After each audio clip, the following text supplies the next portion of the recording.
Good morning, everybody. That we have the World Risk Day now again for the second time in a row clearly proves the increasing importance of the risk management topic, a trend that we can see all over the world. And it shows the awareness of the management and that you're all very much sensitive to the risk management topic. So this is clearly a very important event here. Thank you for having invited me to speak to you today. I'm aware that risk management has a long tradition in the business. And I'm sure you all play very important roles in the de-risking of your companies and institutions. And therefore, you all know and understand how difficult it can be to manage risks properly. Today, I'd like to address with you one related topic to the traditional risk management to complement them, and which is of very much growing importance. It's the enterprise risk management. I'd like to explore with you the following three propositions. First, even though there are differences in the risk profiles of industries, the basic principles of good risk management are the same, and we can very much benefit from one another. Second, to really become a champion in risk management, a holistic approach is necessary, which tries to overcome silos and explores also, e.g., organizational risk as a big risk driver, especially also in the project and program industry. An effective holistic approach to risk management can only work if supported by a good governance model. But let me first tell you a little bit about the risk management in the aeronautics, defense, and space industry. On this slide, you can see some of our products. And as always, a company's top risks depend on the nature of the business it works in. Our business is with aircraft, rockets, satellites, helicopters, defense, with a focus on everything that flies and on high technology. As you all know, we invent, develop, and manufacture high-tech products with related services, very often at the edge of physics and technology. Not only that, they're also of great complexity, and to manage this complexity is one of our key points for EADS. As you can imagine, this comes along with a huge amount of risk. We call it technology risk and complexity risk. Of course, we are not doing these things just for fun. No, we are embedded in a value chain with customers on the one side and with suppliers on the other. This opens the next big layer of risk, the value chain risk. In our industry, we have mainly three different ways of working. First, the serial production of aircraft. Second, the project business, where we need to deliver rather unique products. And third, the service business with, again, very different activities. All three come with different risk profiles which need to be managed. The rationale that combines the three elements is to be on time, on cost, on quality, and I'm sure you know that. Our products are of highest quality, and therefore our risk tolerance for quality is very low. To give you an example, we allow no compromise in aircraft safety, and we give it a zero risk tolerance. This can only work with very high and costly internal and external risk control standards. The challenge, however, is to deliver our products in time and within budget. Because our industry is so much project-driven, it is crucial for EADS to have a very well-developed project risk management. We invest a lot in that. It's also necessary to manage production risk well, which is a direct knock-on risk to supply chain risk. It is our ambition to identify and mitigate the risks along the supply chain as much as we can. Let me give you an example. After the tsunami in Japan, we had to identify down to the tier 4 and 5 suppliers which could have caused aircraft or helicopter production disruptions and work our way around it. We have managed to do so and were able to mitigate that risk. As a consequence, we are even more challenging our supply chain to make it even more robust. Another important risk topic is the contract risk.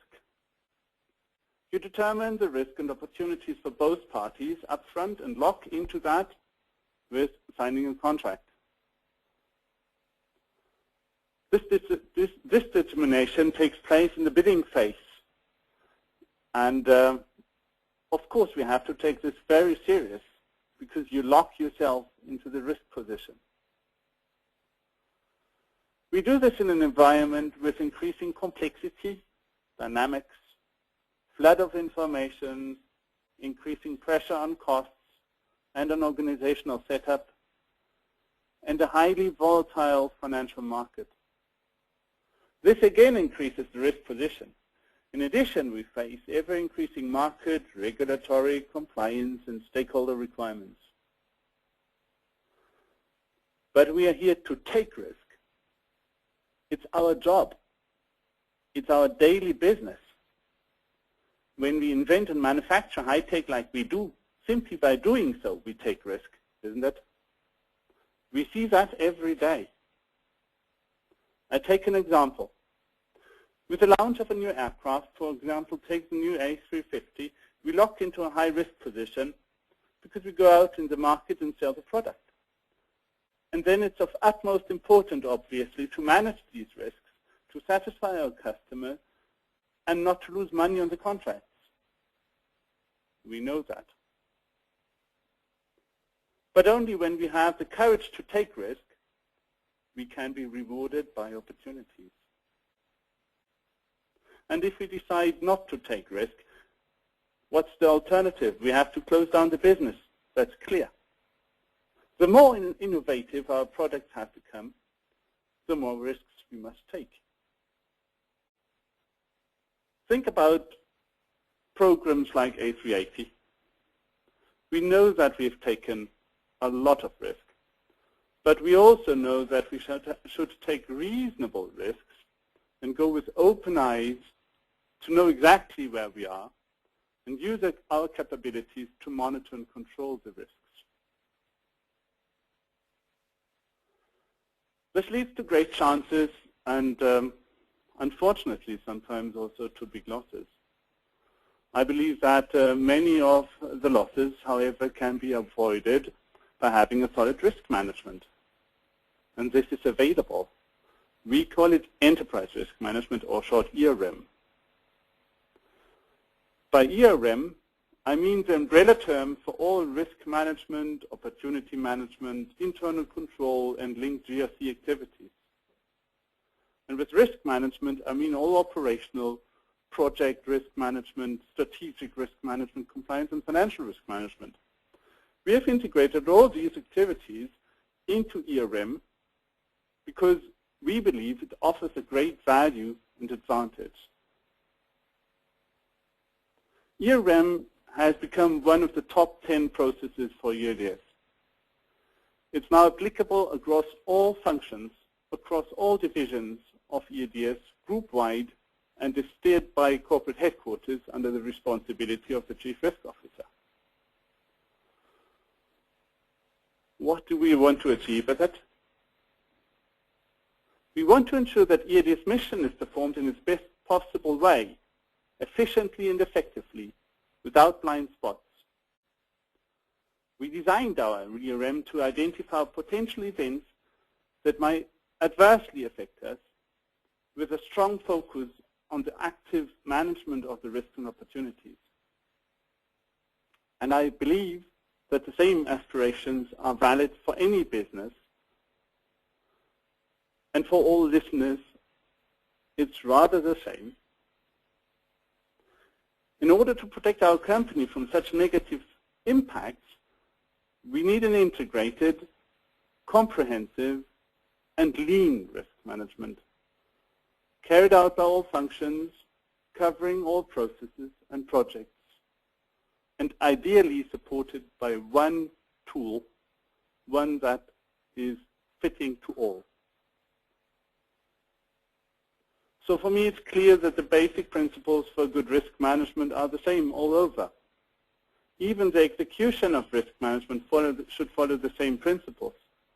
It's all about really managing the risks. We actively, in a controlled manner, want to take business risks, but with a strong focus to avoid them from appearing.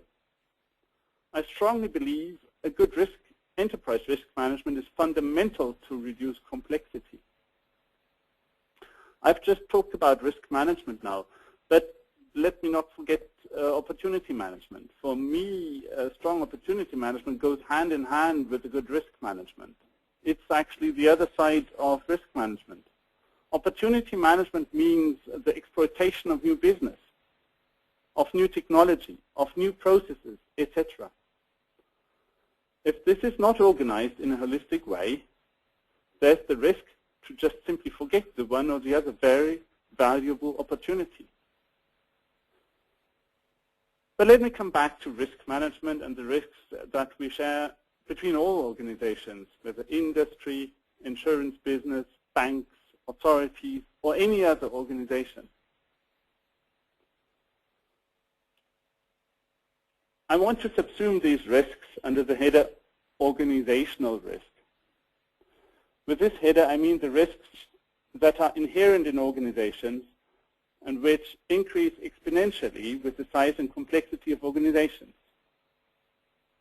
I'm talking about risk culture, organizational and individual bias, silo risk management, and interface risk. These risks very often hinder effective risk management. There are often situations where we top managers think everything is properly organized. An example, I take that out of the insurance industry.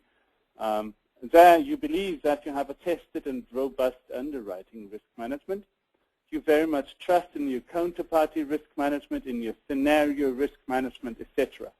But suddenly you're hit by this one risk that has not appeared on your radar. And you ask yourself, what has actually happened? Why have we missed this? Then you start a research to find the reason and discover that unfortunately the necessary information has not passed correctly and in time from left to right. Why? Well, this might be caused, for example, by human behavior, by silo functions, or by software systems that are not enough standardized. Example, out of a project management, project manager doesn't talk to his risk manager, or only half of the risks are known to the risk manager and the other half is somewhere else. Losses could be avoided if information management and flow were better. Knowing this is actually painful, isn't it?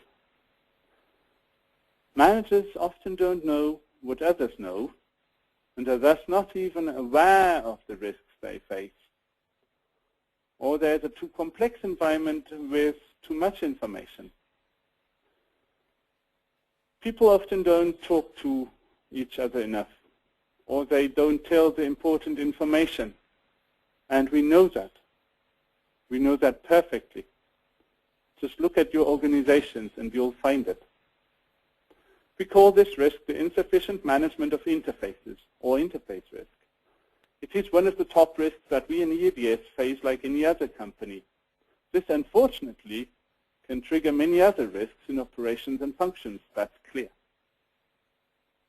One example amongst many.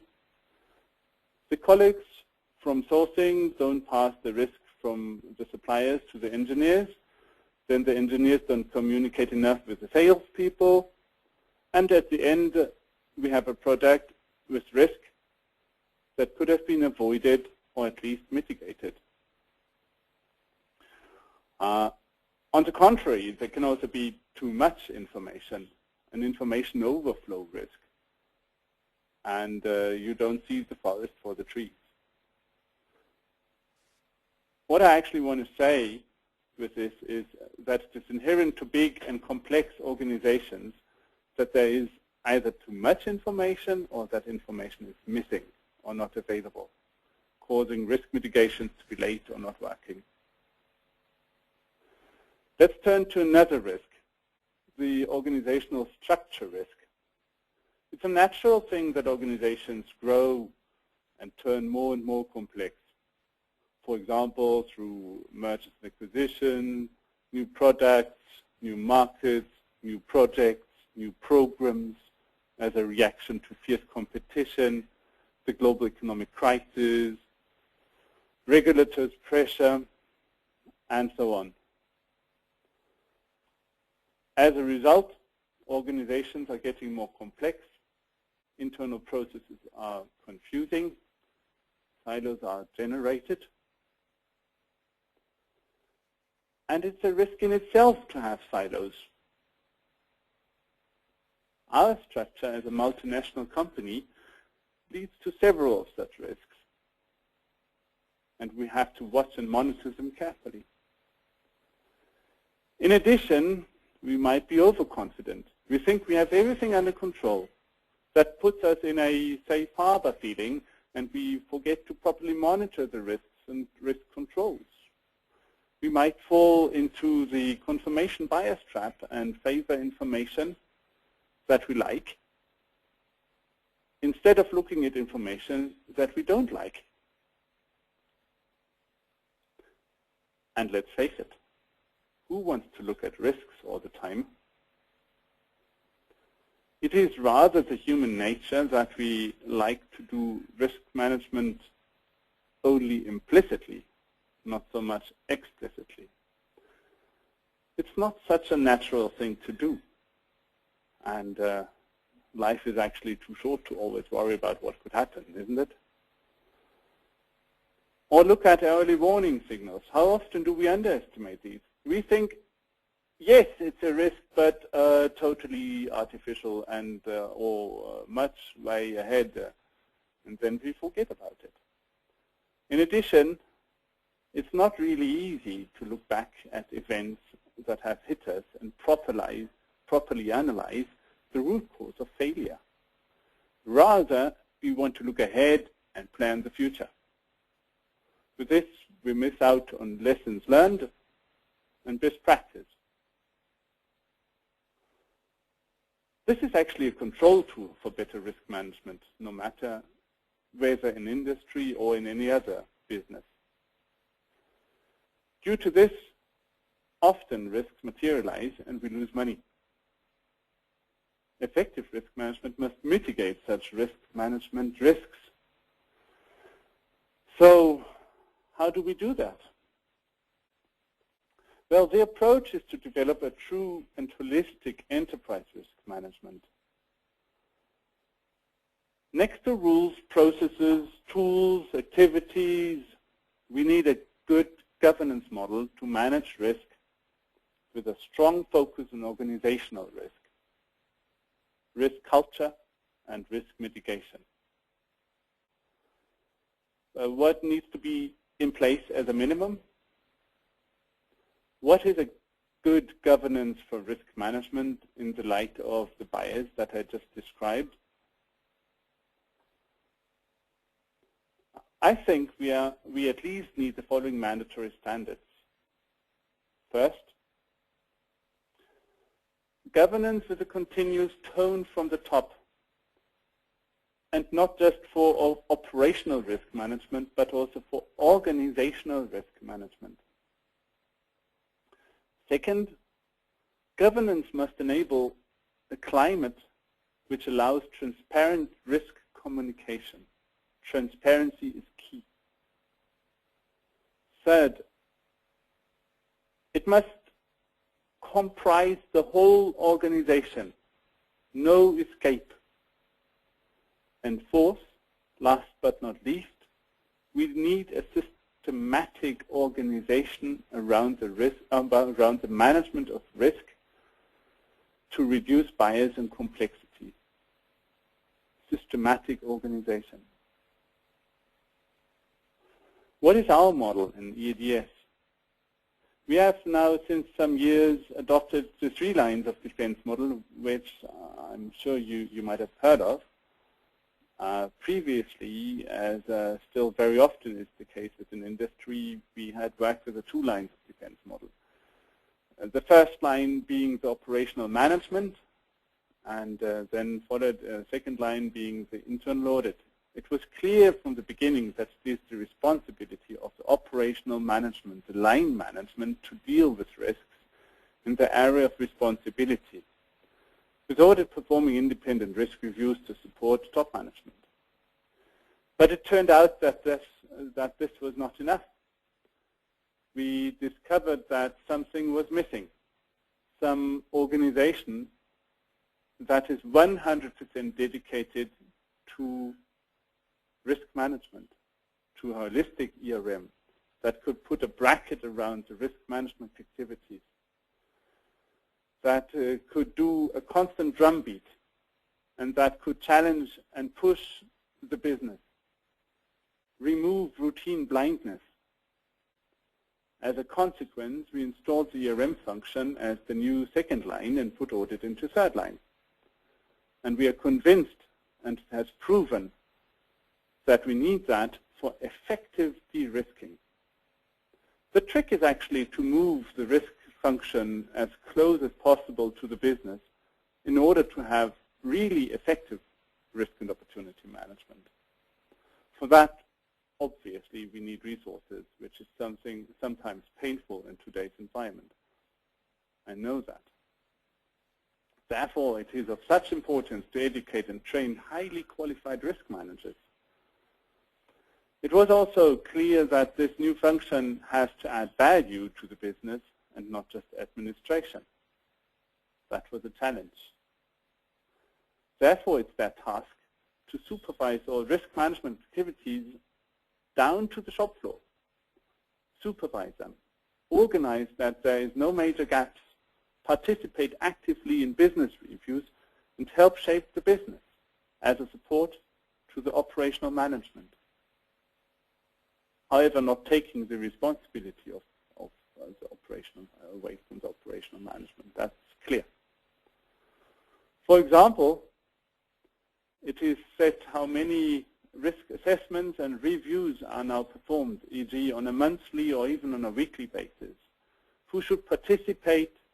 What are the roles and responsibilities? And that's actually a good process. One guidance, one risk management language, one basic practice for everybody, one tool, but adapted to business circumstances. To become truly effective, risk management requires another important component, and I want to insist on that. Next to a supportive organization, a constant cultural change needs to take place. A recent study in Germany, Austria, and Switzerland, over 580 companies, has revealed that more than 50% of all companies regard risk culture as the greatest challenge. To counter this, I believe that all employees have to become, in quotation marks, small risk managers, especially the managers of the business. Everybody must be aware of this responsibility, not only the risk management function. This is what I mean with risk management mindset and cultural change. We need competent, thin people. Risk management is a question of methodology and experience. For competent risk managers, there need to be career opportunities within the ERM functions or outside. Risks are coming from everywhere in a company. There's a huge amount of money and reputation at stake.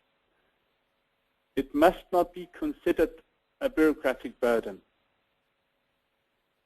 It is considered as a tool for management. We have to prepare the future in a difficult market environment. ERM is something that has to be embedded in our businesses, our programs, projects, our business functions and processes. Actually in our DNA, in our culture. That's what we want to achieve, and we are seeing good results. We want to have an effective and at the same time efficient ERM.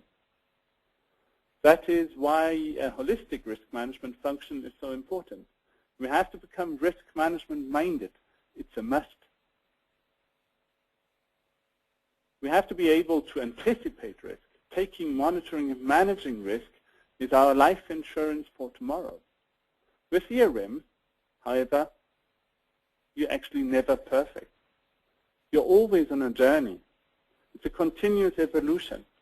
You permanently improve, but you should never lose sight of the goal, which is to have manageable risks. What's the alternative? The alternative to risk management is luck and fate. Correctly used, a holistic ERM reduces complexity, concentrates on the essential without losing the details. I hope that my remarks will be helpful to you and help you to perform your risk management activities more effectively. I invite your feedback, whether regarding the points that I made or the points that you think I missed. Thank you very much.